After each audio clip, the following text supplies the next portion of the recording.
நல்லா இருக்கு bro. Goose bumps தான் ஃபுல்லா. என்ன எதிர்பார்த்தீங்க? எதுவுமே எதிர்பார்க்கல, தளபதியை மட்டும் தான் எதிர்பார்த்தோம். தளபதி இருக்காரு, மற்றவங்கள காமிக்கலனாலும் தளபதியை ஃபுல் அண்ட் ஃபுல்லாக காமிச்சிட்டு வராரு. நிறைய தளபதியை கூப்பிட்டு வந்திருக்காங்க, விண்டேஜ் தளபதி வரைக்கும் கூப்பிட்டு வந்த மாதிரி தான் இருந்தது. நல்லா இருந்தது, மியூசிக் நல்லா இருந்தது. சொல்லப்போனால் மியூசிக் வந்து குறை சொல்லிட்டு இருந்தாங்க, மியூசிக் நல்லா இருக்கு. நீங்கள் மியூசிக்கே நல்லா இல்லைன்னு சொல்கிற அளவுக்கு எதுவுமே கிடையாது, ஃபுல்ஃபில்லாக இருந்தது. விஜயகாந்த் சாரோட வாய்ஸ் கொடுத்துருந்தாலும் நல்லா இருக்கும், நான் எக்ஸ்பெக்ட் பண்ணிட்டு தான் இருந்தேன். அது கொடுத்துருப்பாங்க. இந்த மாதிரி கிரிக்கெட் பிளேயர் இருக்காங்கன்னு சொன்னாங்க, அதெல்லாம் ட்ரைலரில் சின்ன சின்ன இடத்துல வந்து ஹிண்ட் கொடுத்துருந்தா கூட தியேட்டருக்கு வரத்துக்கு ரொம்ப எக்ஸைட்டாக இருக்கும் அப்படின்னு நினச்சிக்கிட்டு இருந்தேன். நல்லா இருந்தது, பாருங்க. இல்லை ப்ரோ, தளபதி ப்ரோ, அது போதும் எங்களுக்கு. அது விஜய் டைட்டில் கார்டு, தளபதி டைட்டில் கார்டு வந்தாலே போதும்.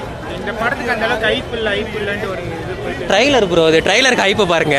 ஹைப் யார் இல்லைன்னு சொன்னா ட்ரைலருக்கே இப்படி இருக்கு.